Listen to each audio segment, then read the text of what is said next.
Sir. నేను hormone నుంచి connect అవుతున్నా. Very good. Last month income ఎంత? 90+ సార్. 90+. మీరు వచ్చే ఎన్ని రోజులు అయిందన్నారు? 8 months. 8 months. ఒక్కసారి ఆలోచించండి. కాల్లో ఉన్న ప్రతి ఒక్కరు 370 పైన ఉన్నారు. వచ్చి 8 నెలలు అవుతుంది. లాస్ట్ మంత్ ఇన్కమ్ 90,000 ఎలా వచ్చింది? సార్ నేను కష్టపడ్డా. నేను ఇప్పటికీ చెప్పుకోను సార్.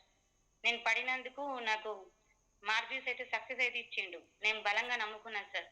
ఫస్ట్లో నా పర్సనల్ రిజల్ట్ వచ్చింది, కానీ ఫస్ట్లో కొంచెం నాకు అనిపించింది నాతో అయితే నేను మామూలు హౌస్ వైఫ్ని, నేను ఏమైనా చేస్తాను, నాకు సిస్టమ్ వర్క్ రాదు, నేను 15 సంవత్సరాల నుంచి బయటకు వెళ్ళలేను, నాతో ఏది కాదనుకున్నా. కానీ నాకు డైలీ క్లబ్కి వెళ్ళడం వల్ల, క్లబ్లు అందరినీ చూడడం వల్ల నాకు ధైర్యం వచ్చింది సార్. మెయిన్ ఏంటంటే మా కోచ్కి నేను ప్రతిసారి అన్ని డౌట్లు అడుగుతుంటాను. మా కోచ్ అన్ని చెప్తుండే నాకు, ఇట్లా చేయాలి అట్లా చేయాలి. ట్రైనింగ్ అంటే ఫస్ట్ నేను 1 week నేను రాజమండ్రికి వెళ్ళిన సార్. నాకు క్లబ్కి వెళ్ళిన 1 week మా కోచ్ అప్పుడు రాజమండ్రిలో కోచెస్ అకాడమీ ఉండి, అమ్మ వస్తావా అంటే మా మేడం వస్తుందా అని అడిగిన. అంటే లేడీస్ ఫస్ట్ ఎవరైనా లేడీస్ ఉండాలి కదా సార్. అంటే వస్తా అనగానే మా సార్ని ఒప్పించి నేను రాజమండ్రికి వెళ్ళడమే నాకు ప్లస్ పాయింట్ అయింది. అక్కడ అన్ని వేల మందిని చూస్తారు. నేను అనుకున్నా, ఎందుకు కాదు, మన రిజల్ట్ ఉండాలా, మనం గట్టిగా చెప్పాలా, లేదు అబద్ధం ఆడద్దని అయితే తెలుసుకున్నా సార్. నేను అట్లానే నేను చాలా చేసినా నా పర్సనల్ రిజల్ట్ బాగా యూజ్ అయింది. నేను ఏంటంటే డైలీ వట్టిగా కూర్చొని సార్, ఏదో ఒక పని, ఆఖరికి వర్షం పడ్డ ఫోన్లన్నా పని చేసుకుంటారు, స్టేటస్లన్నా, లేదా పాత ఈ నంబర్స్ ఫాలో చేసుడు, చుట్టుపక్కల పాంప్లెంట్ వర్క్ అట్లా వేసుకోవడం వల్ల నాకు 8 months నాకు మొన్న బెంగళూరులో VIP సిట్టింగ్ వచ్చింది. నేను లైఫ్ లాంగ్ మర్చిపోను సార్. అదైతే ఎక్స్ట్రా ఎంగేజ్.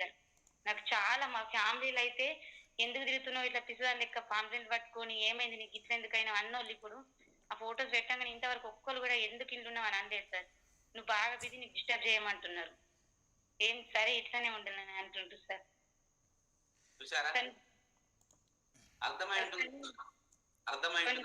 సాక్రిఫైస్ అయితే చేసిన సార్. నేను చాలా చేసిన. అంటే ట్రైనింగ్కి వెళ్ళినప్పుడు నా పిల్లల్ని వంట చేసిన, టిఫిన్లు కూడా పెట్టలేను. మా నాన్న మా అమ్మకు కూడా నేను మా ఇంటికి ఇప్పుడు 8 నెలలు ఒక్కసారి కూడా పోలేను సార్. నేను మా చెల్లె వాళ్ళ ఇంటికి కూడా పోలేను 8 నెలల. మొత్తం వర్క్. మా అమ్మ మా నాన్ననే మొన్న నన్ను అట్టి చూసిపోయిండు, నేను కలుస్తలేనని. బాగా బాధ అనిపించింది నాకు. కానీ ఆ బాధకైతే నాకు ప్రతిఫలం అయితే వచ్చింది సార్. ఇలాగే కొంచెం మనీ ఇంకా కొంచెం ఇంప్రూవ్ అయిన దాకా ఇట్లానే చేసుకుంటాను అనుకుంటున్నాను సార్. నేను చూసారా, అర్థమైందా? నేను చెప్పాను మీకు ముందే, సాక్రిఫైజెస్. ఓకే, మనీ ఉందా? ఉన్నది. డబ్బులు ఉన్నాయా? ఉన్నాయి. మీకు ఎగ్జాంపుల్ కనబడుతుంది ఆల్రెడీ. తను చెప్తుంది, నాతో అవుతుందా, నేను హౌస్ వైఫ్, నా వల్ల అవుతుందా అసలు? ఓకే, ఈ కంప్యూటర్లు ఏంది, లెక్కలు ఏంది, క్యాల్కులేషన్స్ ఏంది, ఆర్డర్లు పెట్టేది, ఓకే, ఇదంతా ఏంటి, నా వల్ల అవుతుందా? చాలా మందికి అనిపిస్తుంది, కాల్లో ఉన్న చాలా మందికి, నా వల్ల అవుతుందా? ఎస్, 100% అవుతుంది మీరు అనుకుంటే. ఓకే, అనుకుంటే కాందేమి ఉండదు. అన్ని నేర్చుకోవచ్చు. వీరికి వచ్చిన తర్వాత అన్ని నేర్పిస్తారు. హెర్బల్ లైఫ్ లో నేర్పించడానికి రెడీ ఉన్నారు. ఓకే, ఎలా ముందుకెళ్ళాలి, ఏం చేయాలని నేర్పించడానికి. కానీ నేర్చుకోవడానికి మనం సిద్ధంగా ఉంటే, అదే నేర్చుకోవడానికి సిద్ధంగా లేకపోతే దాన్ని ఎవ్వరు ఏం చేయలేరు.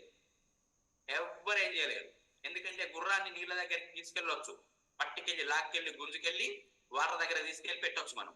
కానీ నీళ్ళు అదే తాగాలి, మనం దానికి నీళ్ళు తాగించలేదు.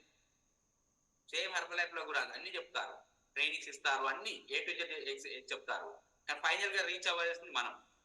ఓకే, చూడండి ఒకసారి. ఇప్పుడు 8 నెలల్లో 90,000 రూపాయలు చెక్కు. ఒక హౌస్ వైఫ్ నాతో అవుతుందో అనుకుంది ఫస్ట్. కానీ ఎన్ని త్యాగాలు చేసింది? ఎక్కడికి వెళ్ళలేదంట, ఏ పెళ్లికి వెళ్ళలేదంట, చెల్లె వాళ్ళ ఇంటికి వెళ్ళారంట, వాళ్ళ అమ్మ నాకు చూసి వెళ్ళారంట, ఈమె వెళ్ళలేదంట. ఓకే, ఇప్పుడు ఓకే ఇంకా వెళ్ళట్లేదంట. ఎందుకు అని చెప్పంటే ఇంకేదో గోల్ ఉంది, ఇంకేదో సాధించాలి. ఓకే, కనుక ప్రతి ఒక్కరికి ఇంపార్టెంట్. Okay, thank you.